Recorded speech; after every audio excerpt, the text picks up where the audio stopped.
Welcome back guys. If you are a realtor और a digital marketer जो real estate projects के लिए lead generate करता है, then this video is going to be a master class for you. इस video में मैं 3 to 6 months का एक entire lead generation for real estate businesses road map lay down करने वाला हूं। और अगर आपने इस रोड मैप को समझ के सही तरीके से इंप्लीमेंट कर लिया, then definitely you are going to do crazy revenue in real estate. So let's begin this video. So first thing first, ये एक complete 3 to 6 months का प्लान होने वाला है और इसमें से बताई हुई बहुत सारी चीजों को अलग अलग सिनेरियोज में हम इंप्लीमेंट कर चुके हैं और हमें रिजल्ट्स मिले हैं। तो whenever we think of generating leads for real estate business, हमारे दिमाग में दो लोग आते हैं। एक तो डेवलपर्स जिनके लिए हमें लीड्स जनरेट करनी होती है और एक जो होती है हमारी ब्रोकर फर्म्स। अब डेवलपर्स के पास तो जनरली एक ही प्रोजेक्ट होता है और वो उस प्रोजेक्ट के लिए ही लीड्स जनरेट करते हैं। तो डेवलपर के लिए एक kind of in house type का प्रोजेक्ट जो है वो हो जाता है। वो दूसरी प्रॉपर्टीज को तो सेल करने की कोशिश नहीं करेंगे, बट वहीं पर जो ब्रोकर फर्म्स होती हैं वो जनरली प्रोजेक्ट वाइज जाते हैं। उनके पास बहुत सारे डिफरेंट डिफरेंट ऑप्शंस होते हैं। तो अगर एक प्रोजेक्ट उनका फेल हो रहा है या वहां से उनको कम प्रॉफिट मिला, तो वो दूसरे प्रोजेक्ट से उस प्रॉफिट को कवर कर लेते हैं। ये कुछ एडवांटेजेस जो है वो ब्रोकर फर्म्स के साथ रहते हैं। मैं यहाँ पर जो बात करने वाला हूँ वो ब्रोकर फर्म्स के पॉइंट ऑफ व्यू से करने वाला हूँ, क्योंकि ज्यादातर ब्रोकर फर्म्स ही डिजिटल मार्केटिंग करती है। कई बार ऐसा होता है कि डेवलपर्स जो है वो डिजिटल मार्केटिंग ही नहीं करते हैं, वो अपनी डिजिटल मार्केटिंग किसी को आउटसोर्स जो है वो कर देते हैं, बिकॉज उनकी बहुत सारी जो सेल्स है ना वो ब्रोकर से ही आ रही होती है। तो वो खुद भी डिजिटल मार्केटिंग उतनी ज्यादा नहीं करते और करते भी हैं तो काफी ट्रेडिशनल तरीके से करते हैं, but purely performance marketing for lead generation को थोड़ा अवॉइड करते हैं। देखिए, रियल एस्टेट में लीड जनरेशन के पॉइंट ऑफ व्यू से 3 ही कोर प्रॉब्लम्स है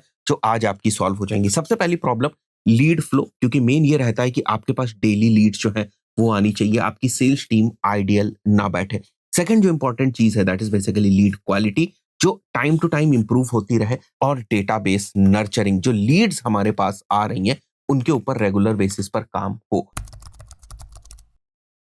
अब थोड़ी सी ब्रोकर फर्म के पॉइंट ऑफ व्यू से मैथ्स की बात कर लेते हैं। Now this is very important because यहां से आपकी जो बेंचमार्किंग है वो सेट होती है कि आप एवरेज सीपीएल कितनी टारगेट करेंगे, आप एक कॉस्ट पर विजिट कितना दे सकते हैं, आपकी एक्सेप्टेबल कैक क्या है। तो फॉर एग्जांपल किसी प्रोजेक्ट का जो प्राइस है वो 2 करोड़ रुपीस है और वहां पर अगर आप एक प्रॉपर्टी सेल करते हैं तो आपको ऑन एन एवरेज 2% का जो कमीशन है वो मिलता है। ये प्लस माइनस हो सकता है, अपने कैलकुलेटर खुद से बना सकते हैं। तो यहाँ प्रॉफिट के पॉइंट ऑफ व्यू से आप 4 लाख का रेवेन्यू करेंगे। अब मैं मान के चलता हूँ कि 4 लाख के रेवेन्यू में आपकी एक्सेप्टेबल जो कैक है वो 2 लाख रुपीस है, बिकॉज कुछ और भी बहुत सारे आपके खर्चे होते हैं जो आपको मैनेज करने होते हैं। और उसके बाद आप 1 लाख का जो नेट प्रॉफिट है वो बनाएंगे। ये नंबर्स मैं अजम्पशन मान के चल रहा हूँ, आपके अपने सिनेरियोज में नंबर्स चेंज हो सकते हैं। अब मैं यहाँ पर मान के चल रहा हूँ कि अगर आपने 120 लीड जनरेट करी through performance marketing, Meta ads and Google ads, और आपकी एवरेज सीपीएल रही अप्रोक्सीमेटली 1600 रुपीस के आसपास, और जो लीड्स आई उनमें से आपने 10% जो विजिट्स हैं वो कन्वर्ट करी, तो अब जो आपके पास विजिट्स आएंगी वो 12 आएंगी और जो आपकी कॉस्ट पर सिंगल विजिट होगी वो 16,000 रुपीज से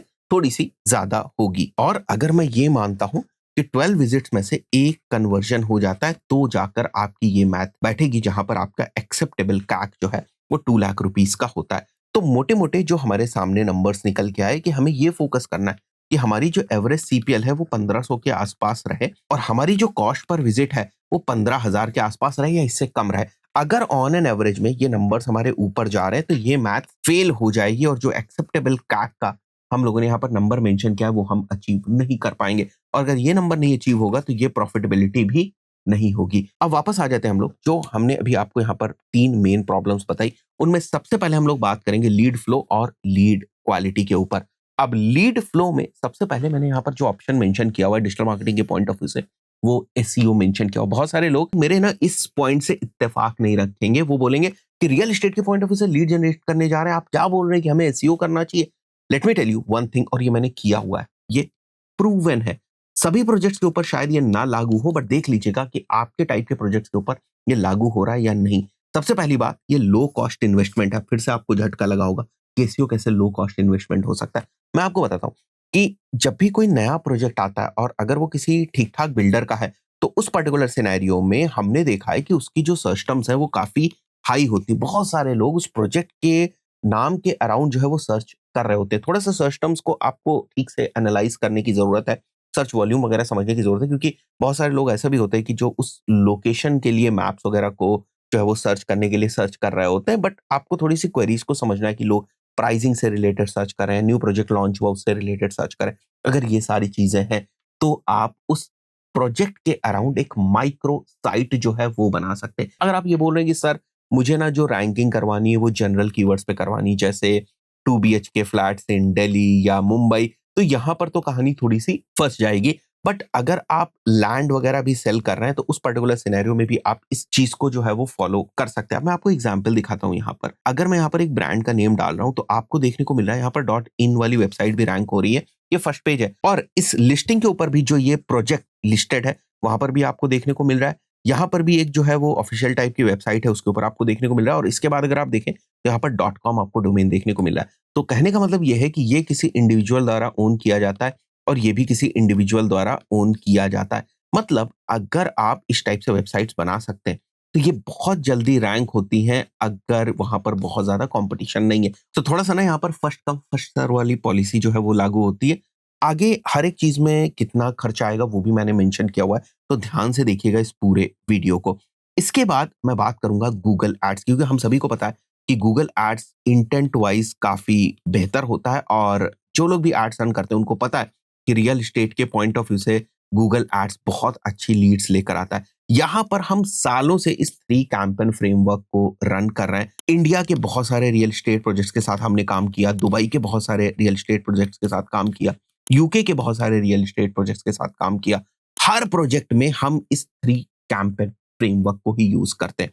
सबसे पहला टाइप ऑफ कैंपेन होता है हमारा ब्रांड कीवर्ड्स का कैंपेन। लेट्स से हमारे प्रोजेक्ट का नाम है एबीसी प्रोजेक्ट, तो आप एबीसी प्रोजेक्ट कीवर्ड्स के ऊपर बिड करते हैं। ये हाई कन्वर्जन रेट के कीवर्ड्स होते हैं और यहाँ से आपको बेहतर और क्वालिटी लीड्स जो है वो देखने को मिलती है। और ऐसा इसलिए भी होता है कि कई बार उस प्रोजेक्ट से रिलेटेड ना ऑफलाइन में थोड़ी सी चर्चा हो जाती है, कभी कभी रेडियो के ऊपर एडवर्टाइजमेंट्स हो जाते हैं, कभी टेलीविजन के ऊपर हो जाते हैं, कभी लोकल केबल के ऊपर हो जाते हैं, कभी जो है वो न्यूज़पेपर्स वगैरह में होने लगते हैं। तो इससे क्या होता है कि उस पर्टिकुलर प्रोजेक्ट की जो हाइप है वो बन जाती है। अब जैसे ही हाइप बनती है या कहीं पर भी उसका प्रमोशन अगर डेवलपर कर रहा है या माउथ ऑफ वर्ड से ही अगर उसका प्रमोशन हो रहा है तो लोग उस प्रोजेक्ट की ज्यादा जानकारी के लिए गूगल के ऊपर सर्च करने लगते हैं।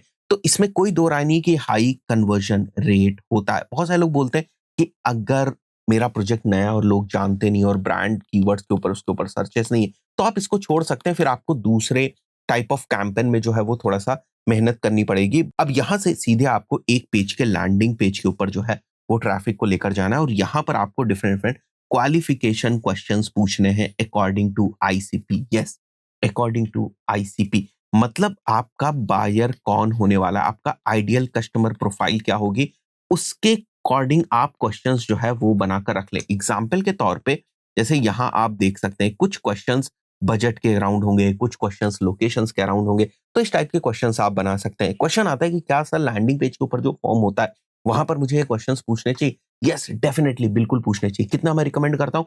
At least 3 question. अब बहुत सारे लोग इससे हो सकता है एग्री ना करें, बोलें कि 2 ही क्वेश्चंस ठीक है या 4 क्वेश्चंस ठीक है। मैं सालों से इसी फ्रेमवर्क को यूज करते आ रहा हूँ और ये मेरे लिए काम कर रहा है। तो एटलीस्ट आपको 3 क्वेश्चंस जो है वो पूछने चाहिए। जैसे मैंने यहाँ पर मेंशन किया हुआ है, what type of property are you interested in, 2 BHK 3 BHK, वो मेंशन कर सकते हैं। What is your budget range, ये बहुत इंपॉर्टेंट क्वेश्चन है बजट क्वालिफिकेशन के पॉइंट ऑफ व्यू से।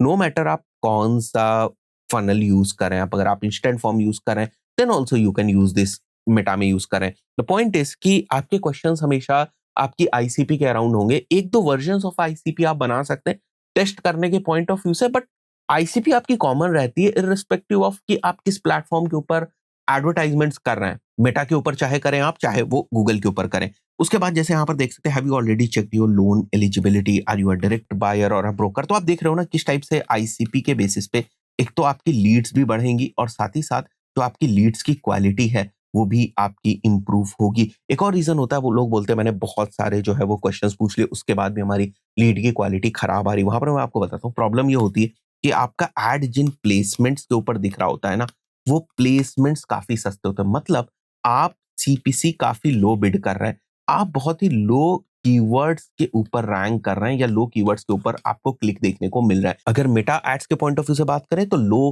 क्वालिटी की इन्वेंट्री के ऊपर आपका एड दिख रहा है। सो मेट्रिक वाइज तो आपको सब कुछ ठीक लगेगा, बट क्योंकि इन्वेंट्री मतलब जहां पर आपका एड दिख रहा है वही अच्छी क्वालिटी की नहीं है, तो उस पर्टिकुलर सिनेरियो वहां से जो ट्रैफिक आएगा वो भी अच्छा नहीं होगा। तो यहाँ से आपके लैंडिंग पेज के थ्रू जो लीड्स हैं वो आपके पास आएंगे। अब मैंने यहाँ पर क्या मेंशन करके रखा है कि ये लीड सीधी आपके किसी ना किसी सीआरएम के अंदर जानी चाहिए। अगर आप सीआरएम नहीं ले रहे हैं तो आप समझ लीजिए आप अपने कैंपेन्स के 50% के पोटेंशियल को मिस कर रहे हैं। बिकॉज सीआरएम से ही आपको थोड़ा सा डिटेल में पता चलेगा कि मेरे किस कैंपेन से, किस कीवर्ड से, किस एड ग्रुप से कौन सी लीड आ रही है और वो किस टाइप से स्टेजेस में आगे बढ़ रही है। तो जो लीड्स के आने की बाद की प्रोसेस होती है ना, वो भी आपको प्रॉपर तरीके से डेटा वाइज दिखाई देगी सीआरएम के अंदर ही। अब यहाँ से जब लीड आपके पास आ जाएगी तो सेम इंफॉर्मेशन आपके व्हाट्सएप एपीआई ऑटोमेशन वाले टूल के अंदर भी जानी चाहिए। For example AI sensi sir बड़े खर्चे की चीजें बता रहे हैं, भाई साहब रियल एस्टेट बिजनेस के लिए लीड जनरेट कर रहे हैं, टिकट साइज देख रहे हैं आप 2 करोड़ का है। एक डील के क्लोज होने पे अप्रोक्सीमेटली 2 लाख का नेट प्रॉफिट आपको मिलता है, 3 लाख का नेट प्रॉफिट मिलता है। और आप सोच रहे हैं 5,000 10,000 में काम चल जाए, ऐसा हो सकता है क्या? तो जो मैं बता रहा हूँ उस चीज को ध्यान से समझते जाइए।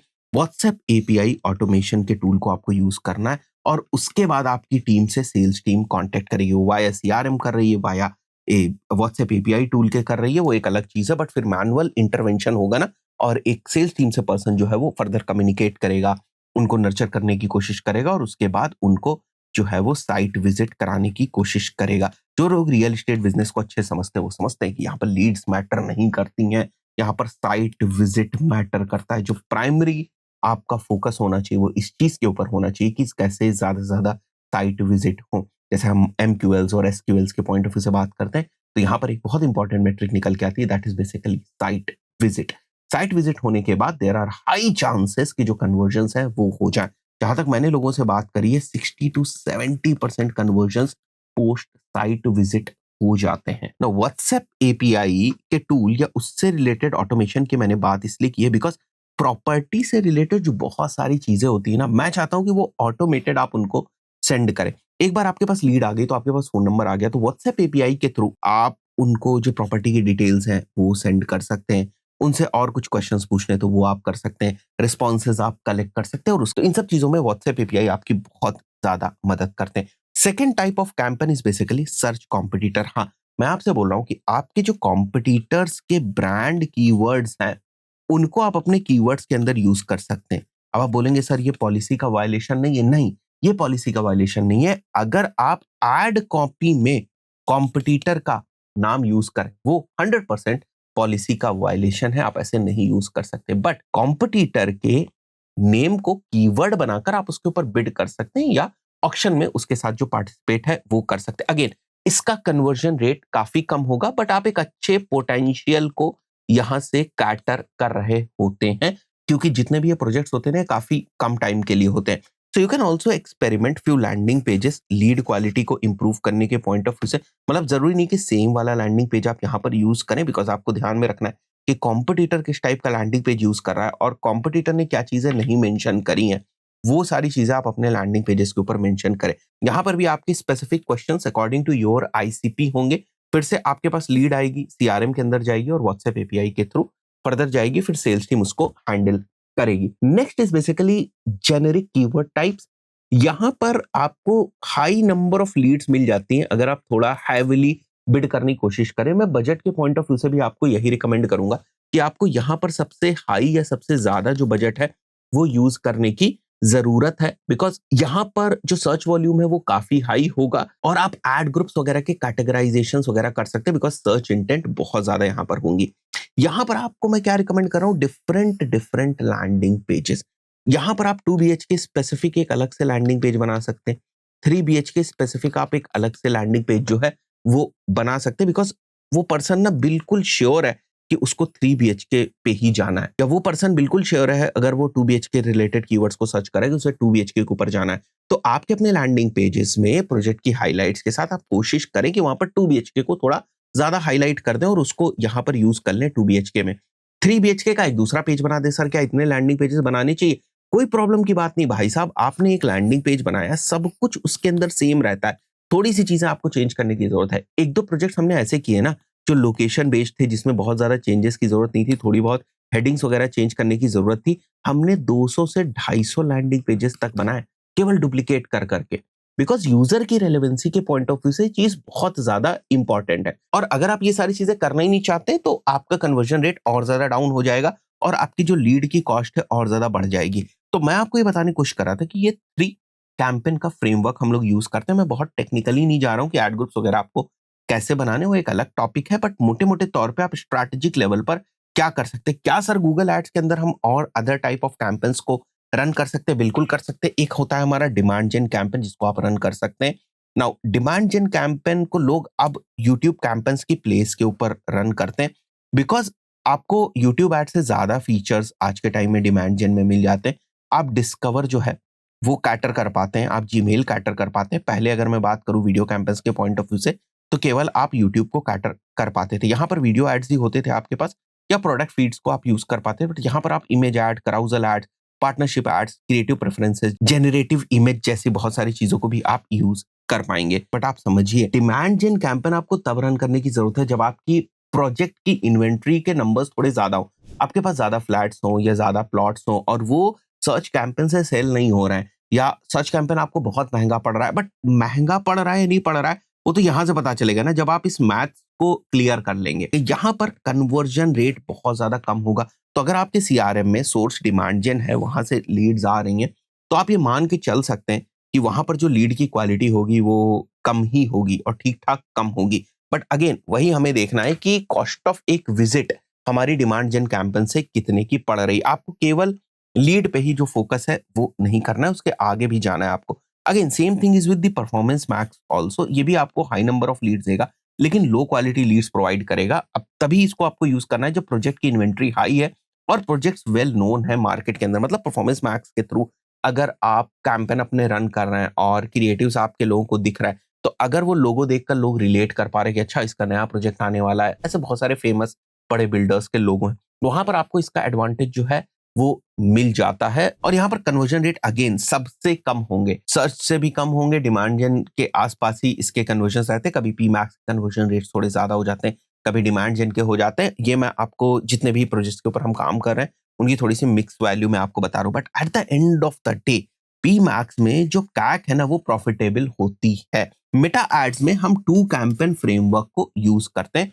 एक हमारा जेनेरिक कैंपेन होता है जो लोकेशन बाउंडेड रहेगा, जहां पर आप लैंडिंग पेज, इंस्टेंट फॉर्म और व्हाट्सएप मैसेजेस तीनों को आप टेस्ट करेंगे। इसके 3 वर्जन्स बेसिकली बन सकते हैं। यहाँ पर मैंने जो क्लासिफिकेशन किया है 2 कैंपेन फ्रेमवर्क का वो जेनेरिक कैंपेन के बेसिस पे किया हुआ है जिसमें लोग इन्वेस्टमेंट वगैरह को टारगेट कर रहे हैं। इसी तरीके से सेकंड वाला जो है वो भी हमारा जेनेरिक कैंपेन होगा, लोकेशन बाउंडेड, पर जो लोग रहने के लिए फ्लैट्स या जो है प्रॉपर्टी लेना चाहते हैं उनको हम लोग टारगेट करेंगे। ध्यान से आप बात समझिएगा, जेनेरिक कैंपेन्स लोकेशन बाउंडेड मतलब लैंडिंग पेज यहाँ पर भी हमें टेस्ट करना है, इंस्टेंट फॉर्म भी टेस्ट करना है, व्हाट्सएप मैसेजेस भी टेस्ट करना है। सर ये तीनों चीजें एक ही कैंपेन में कर दें? नहीं मेरे भाई, तीनों चीजें एक कैंपेन में नहीं होंगी। यहाँ कैंपेन 1, कैंपेन 2, कैंपेन 3 होगा। मतलब 2 मेन टाइप के कैंपेन्स होंगे। एक कैंपेन हमारा उन लोगों की इंटेंट को टारगेट करेगा जो इन्वेस्टमेंट्स के अराउंड है, अगर ये पर्पस है तो। अदरवाइज आपका एक ही कैंपेन से जो पर्पस है वो सॉल्व हो जाएगा। एक टाइप के कैंपेन से जेनेरिक कैंपेन, जहां पर आप एक कैंपेन बनाएंगे लैंडिंग पेज के लिए, एक कैंपेन आप बनाएंगे यहाँ पर इंस्टेंट फॉर्म के पॉइंट ऑफ व्यू से। हाँ, बाद में इंस्टेंट फॉर्म में क्वेश्चंस वगैरह प्लस माइनस करने वो अलग चीज है, और एक आप व्हाट्सएप बनाएंगे। ये तीनों ही आपको टेस्ट करने की जरूरत है। अब आपको समझ में आ रहा होगा मैंने क्यों आपको जो है बेसिकली ये बताया था कि आपको व्हाट्सएप एपीआई बेस्ड ऑटोमेशंस के टूल लेने चाहिए, क्योंकि अगर आप click to WhatsApp ads run करेंगे फ्रॉम मेटा एड्स तो वो पर्सन सीधे सीधे आपके व्हाट्सएप में जाएगा और वहां वो पर्सन ने ऐड देखा और रात के टाइम में आपके तो टीम मेंबर कोई रिप्लाई करेगा नहीं या 24/7 कोई अवेलेबल रहता नहीं, तो वहां पर जो आपने ऑटोमेशंस बनाकर रखे हुए ना, सीक्वेंसेस बनाकर रखे हैं, वो काम में आएंगे। वो क्लिक करता है मेरे को ब्रोशर चाहिए, फट से पहुंच गया। वो क्लिक करता है कि उसको टीम मेंबर से बात करनी है, आपने उसको टाइम सेंड कर दिया ऑटोमेटेड वे में। अब आ जाती है बात यहाँ पर कैंपेन स्ट्रक्चर। सर इसमें क्या कैंपेन स्ट्रक्चर यूज करेंगे, इसमें क्या कैंपेन स्ट्रक्चर यूज करें? बहुत सिंपल सी चीज है, एक कैंपेन, एक एड ग्रुप, मल्टीपल एड्स। क्या समझे? एक कैंपेन, एक ad group, multiple ads. Sir multiple ads की रिसर्च कहां से करें? सबसे अच्छा जो इसका एग्जांपल है वो फेसबुक एड्स लाइब्रेरी है। रियल एस्टेट बिजनेस के पॉइंट ऑफ व्यू से मैं जितनी बार फेसबुक एड्स लाइब्रेरी पे जाता हूं, रियल एस्टेट यहां पर सर्च करता हूं, मुझे भर भर के एड्स दिखते हैं और मुझे हर बार कुछ नए टाइप के एड्स जो है वो दिखते हैं। उसके बाद वही पुराना तरीका, कौन सा एड्स कितने टाइम से चल रहा है, वो एड्स कितने कैंपेन्स, कितने एड सेट्स में यूज हो रहा है, कौन सी ब्रांड उस एड्स को चला रही है। इससे आपको ये आइडिया लग जाता है कि यार ये एड परफॉर्म कर रहा होगा। अगर आप चाहो तो लोकेशन चेंज कर करके भी रियल एस्टेट एड्स की फिल्टरेशन कर सकते हैं। उसके बाद आपको क्या करना है, उसके बाद आपको फनल स्टेजेस के बेसिस पर जो है वो अपने एड्स को डिवाइड कर लेना है, या इसके बेसिस पे आपको रिसर्च करना है और उसके बाद अपने एड्स को प्रिपेयर करना है। क्या बोला मैंने कि फनल स्टेजेस के बेसिस पर आपको अपने एड्स को प्रिपेयर करना है। जब मैंने यहां पर मेंशन किया हुआ है single ad group and multiple ads, तो बेसिकली मैं ये बोल रहा हूं कि आप टॉप ऑफ द फनल के कुछ एड्स डालेंगे इसके अंदर, मिडिल ऑफ द फनल के कुछ एड्स डालेंगे और बॉटम ऑफ द फनल के आप कुछ एड्स डालेंगे। वही फ्रेमवर्क यहाँ पर मेंशन किया गया है कि टॉप ऑफ द फनल के हम कुछ एड्स डालेंगे जो हमारी कोल्ड ऑडियंस को टारगेट करेंगे। ये एड्स इस टाइप के हो सकते हैं, इनमें कोर वीडियो का एंगल ये होगा, इस टाइप की मैसेजिंग होगी, ये चीज हम कम्युनिकेट करेंगे थ्रू हमारे एड्स और ये हमारा कॉल टू एक्शन होगा। इसके बाद मिडिल ऑफ द फनल के हमारे कुछ एड्स हैं, उसके बाद हमारे बॉटम ऑफ द फनल के जो कुछ एड्स हैं, ये ऑडियंस वाइज हमारे एड्स हो गए कि इस टाइप की अगर मेरे को ऑडियंस टारगेट करनी है तो किस टाइप से हमें जो क्रिएटिव्स हैं वो बनाने की जरूरत है। इन मल्टीपल टाइप के एड्स को रिसर्च करने का there is only one way, that is basically Facebook ads library. और स्पेशली रियल एस्टेट बिजनेस के लिए इट्स अ गोल्ड माइन, भर भर के आपको वीडियोस जो है वो मिल जाएंगे। सेम चीज आपको जो मैंने दूसरा कैंपेन बताया है जहां पर लोग रहने के लिए खरीदना चाहते हैं घर को, उनकी आईसीपी के अकॉर्डिंग जो है वो आप अपने फिल्टरेशंस वगैरह के लिए अगर आपको यूज करने हैं कुछ क्वेश्चंस इंस्टेंट फॉर्म के अंदर, तो उसके लिए यहाँ पर आईसीपी जो है वो मेंशन किया गया है। इसके अलावा तीसरी चीज सोशल मीडिया। सर आपने एसईओ बता दिया, अब आप सोशल मीडिया पे आ गए, परफॉर्मेंस मार्केटिंग की बात हो रही, गूगल मेटा से काम नहीं बनेगा, चलने दो ना वो काम। मैं क्या बता रहा हूँ आपको, 3 to 6 मंथ्स का क्लियर रोड मैप। उसके पॉइंट ऑफ व्यू से ये सारे ऐसे छोटे छोटे ऑप्शंस है ना जो एफर्ट्स लेते हैं बट साथ ही साथ रिजल्ट्स भी आपको देंगे। इंस्टाग्राम में आपको क्या करना है, आपको प्रोफाइल अपनी क्रिएट कर लेनी नए प्रोजेक्ट के पॉइंट ऑफ व्यू से। इतने सारे वीडियोस आप प्रिपेयर कर रहे हैं, डाल दीजिए 40-50 वीडियोस यहाँ पर भी डाल दीजिए। कोई ना कोई रील, कोई ना कोई वीडियो फट जाती है, छोटे छोटे इन्फ्लुएंसर से बात कर लीजिए, उनसे कुछ वीडियोस जो है वो डलवा दीजिए, साइट विजिट करवा लीजिए, राइट्स ले लीजिए उनसे, उन्हीं वीडियोस के ऊपर एड्स रन करने के पॉइंट ऑफ व्यू से। ये एक वीडियो फॉर्मेट जो है वो बहुत चलता है। टीयर 2 सिटीज के अंदर तो बहुत ही ज्यादा चलता है, टीयर 1 सिटीज के अंदर तो लोगों को समझ में आ जाता है, मॉडल को बुला दिया है शूट करने के लिए, एस्थेटिकली गुड सारी चीजों को दिखाने के लिए। बट टीयर 2 में ना ये बहुत ही ऑर्गेनिक लगता है, बहुत ही नेचुरल लगता है। एक पर्सन बताता है हाँ मैं आज यहाँ पर विजिट किया हूँ, ये इनकी साइट है, ये मैं ओनर से मिलवाता हूँ, ये सारी चीजें जो है वो आपको समझाएंगे कि किस टाइप का प्रोजेक्ट है, कहाँ पर है, आप कैसे ले सकते हैं। इट लुक्स वेरी ऑर्गेनिक और आप उनसे ये बात कर सकती हैं, हम इनको एड्स में भी रन करेंगे। तो एक तीर से आपके दो निशाने जो है वो हो जाते हैं। अब बोलोगे सर इसमें तो इन्वेस्टमेंट लगेगा, क्या एड्स में इन्वेस्टमेंट नहीं लग रहा है? क्या एसईओ में एफर्ट्स और इन्वेस्टमेंट नहीं लगेगा? हर चीज में लगेगा। इसके अलावा आप क्या कर सकते हैं, गूगल माई बिजनेस की प्रोफाइल, ये आपने देखा ही होगा, गूगल माई बिजनेस की इस टाइप की प्रोफाइल आप बना सकते हैं।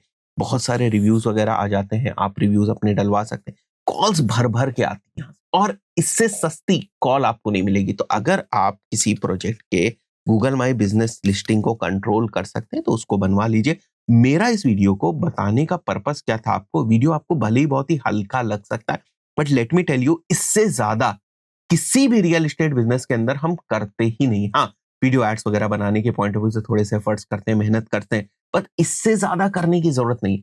अगर इतनी चीजें सही से प्रॉपर स्ट्रेटजी के साथ आप कर रहे हैं, डेफिनेटली 3 to 6 मंथ्स के अंदर आप एक अच्छे रेवेन्यू को हिट कर जाएंगे। इट्स फॉर श्योर, इसमें कोई दो राय ही नहीं है। आगे मैं आपको बताता हूं यहाँ पर कॉस्ट की। भाई ये सब जो चीजें हम लोग कर रहे हैं, ये जो प्लान मैंने आपको बताया, इसकी सूटेबिलिटी क्या है, इसकी वन टाइम कॉस्ट क्या है और इसकी मंथली कॉस्ट क्या आएगी। पैरामीटर प्रोजेक्ट साइज के बेसिस पर, अरे भैया 50-60 करोड़ की तो इन्वेंट्री होनी चाहिए, ठीक है। बहुत छोटे बिल्डर्स के लिए ये मॉडल काम नहीं करेगा। सेल्स टीम डेडिकेटेड कॉलर्स होने चाहिए, ठीक है। अगर कोई सेल्स टीम नहीं है, जैसे मैंने ऑटोमेशन वगैरह बताया, उसमें इन्वेस्ट नहीं कर सकते, आपके लिए नहीं है। Mindset ROI and quality focused होना चाहिए। चीप लीड का फोकस नहीं होना चाहिए, मतलब वो माइंडसेट नहीं होना चाहिए कि आज मैंने ऐड चलाया, कल लीड नहीं है, 2 लोगों ने सुना ही नहीं, 3 लोगों ने ये किया, वो सब नहीं होना चाहिए। विजिट्स पे फोकस करना चाहिए और विजिट्स की कॉस्ट कितने की आ रही वो फोकस करना चाहिए, और मेरा आरओआई मीट होगा या नहीं वो फोकस करना चाहिए। Time horizon minimum 3 to 6 months जो है वो लगने वाले। प्राइसिंग की क्लैरिटी, क्लियर प्राइस रेंज होनी चाहिए। कुछ छुपा उपा के अगर आपने रखा है फ्रेमवर्क, ये काम नहीं करेगा। आप मेरे को ही नहीं बता रहे हो खुल के ये सारी मैथ्स, तो मैं कैसे प्लॉट करूंगा। कई बार ऐसा होता है, बहुत सारे जो ब्रोकर फर्म्स होते हैं वो चीजों को हाइड कर देते हैं, फिर मेरी मैथ्स नहीं बैठती है तो फिर उनको मैं कहां से प्रॉफिटेबल करूंगा। लैंडिंग पेज सेटअप में मान के चलते हैं, अगर हम डेडिकेटेड लैंडिंग पेज है, इंस्टेंट बेस्ड लेआउट्स है, फॉर्म्स वगैरह है, 15,000 से 40,000 it's a one time cost. ठीक-ठाक यही कॉस्ट निकल के आएगी। ट्रैकिंग में भी वन टाइम 10 से 15,000 रुपए की कॉस्ट आएगी। ऑटोमेशन सेटअप में जो है वो आप मान के चलिए 5 से 10,000 रुपए की कॉस्ट जो है वो आपकी अप्रॉक्सिमेटली आएगी। तो ये 20 से 50,000 की कॉस्ट वैरी करेगी, इसीलिए यहाँ पर जो है वेरिएंस मेंशन किया हुआ है, it's a one time cost. तुम हायर साइड पे ही यार कैलकुलेट करके चलो तो ज़्यादा ठीक रहेगा। उसके बाद मंथली कॉस्ट आएगी, जैसे गूगल एड्स का मैनेजमेंट है, तो अगर कोई एजेंसी कर रही है तो अप्रॉक्सिमेटली इतना चार्ज करेगी। गूगल एड्स और मेटा एड्स भी इसमें जोड़ लेना। गूगल एड्स का स्पेंड और मेटा एड्स का स्पेंड मिला के 1.5 लाख से 3 लाख के आसपास आपको चाहिए ही चाहिए। मतलब एक सेल अगर आपको मंथ में चाहिए तो मिनिमम 2 लाख स्पेंड करना पड़ेगा। वही तो कैक है ये परफॉर्मेंस मार्केटिंग की। बात आप समझ रहे हैं? आगे बढ़ते हैं हम लोग। ऑटोमेशन टूल्स में मंथली आपको इन्वेस्ट करना है, टीम में आपको मंथली इन्वेस्ट करना है। ये थोड़ा आप देख लीजिए, आपके अकॉर्डिंग प्लस माइनस कर सकते हैं आप। तो ये वो रोड मैप है, अगर आप इसको फॉलो करेंगे तो डेफिनेटली आपको बेनिफिट मिलेगा। और मैं फिर से आपको बता रहा हूँ कि ये चीजें हमारे लिए काम करी, आपके लिए भी काम करी। Thank you.